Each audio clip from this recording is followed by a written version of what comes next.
Hello and welcome to my channel. My name is Tyler, also known as TStuff64.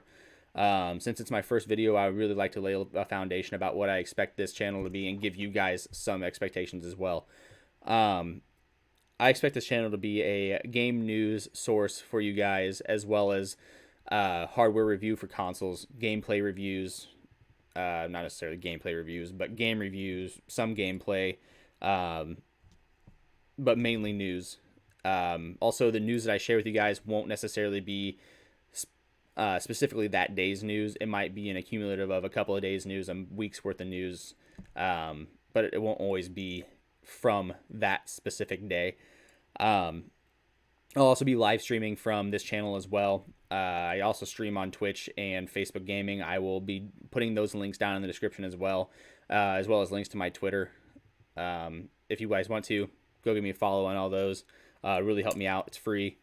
Also, if you like this video, please go ahead and drop a like and a subscription or a subscribe.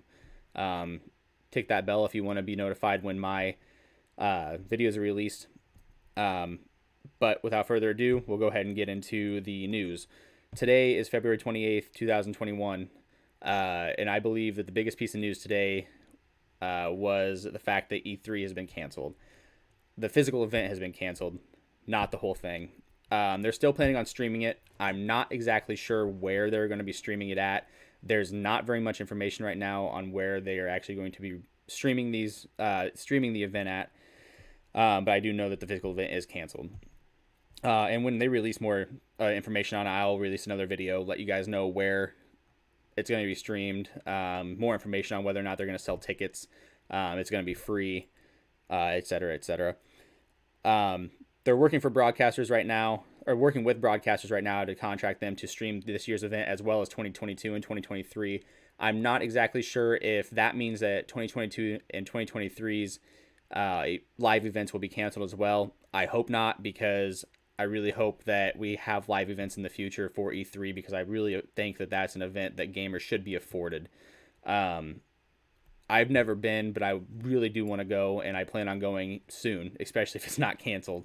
But in all honesty, if this streaming works out and they're able to sell tickets, if they plan on selling tickets like I think they're going to, this may be the end of E3 as we know it, because they're going to be able to cut costs on venues, as well as making revenue off of these tickets for you to view it. In all honesty, you're still going to be able to view it on YouTube the day after, on Twitter seconds after it ends, all these different platforms. So buying tickets might, I'm not trying to persuade you not to buy tickets. You should if you want to view it that day and at that time. But just remember that that might go towards us never having an E3, a physical E3 ever again.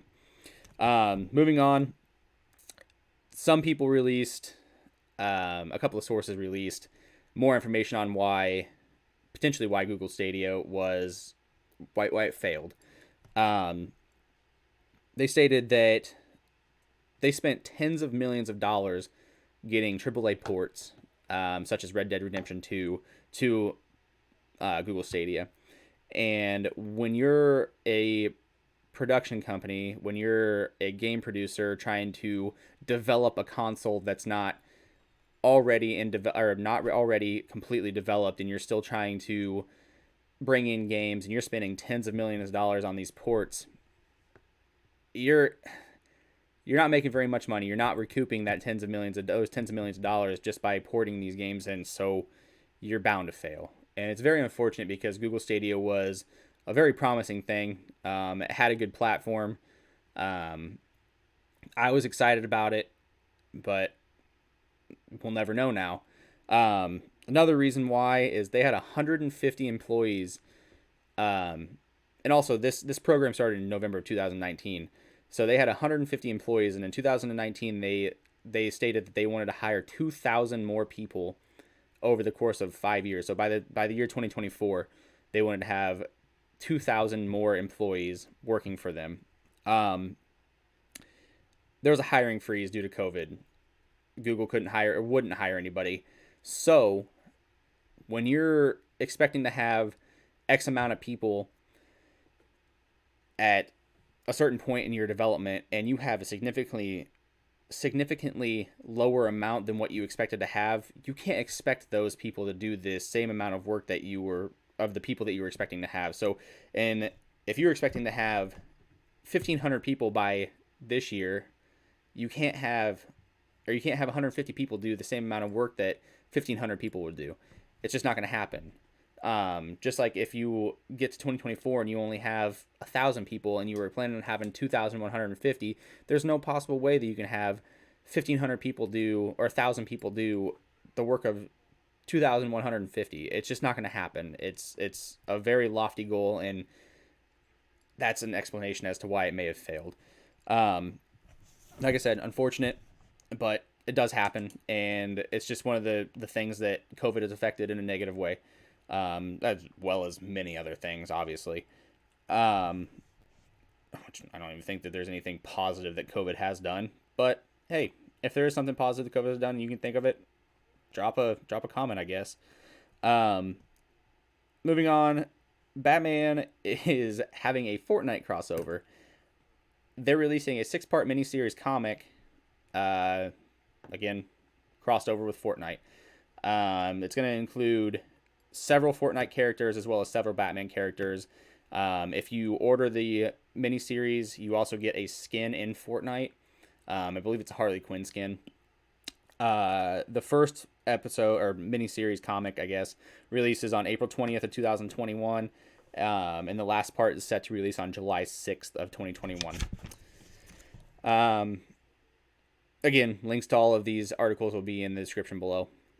Moving on, Stardew Valley had its 5th year anniversary on February 26, 2021. Now, Stardew Valley is arguably one of my favorite games, and it's arguably one of the best simulator games to be released. Well, ever, in all honesty.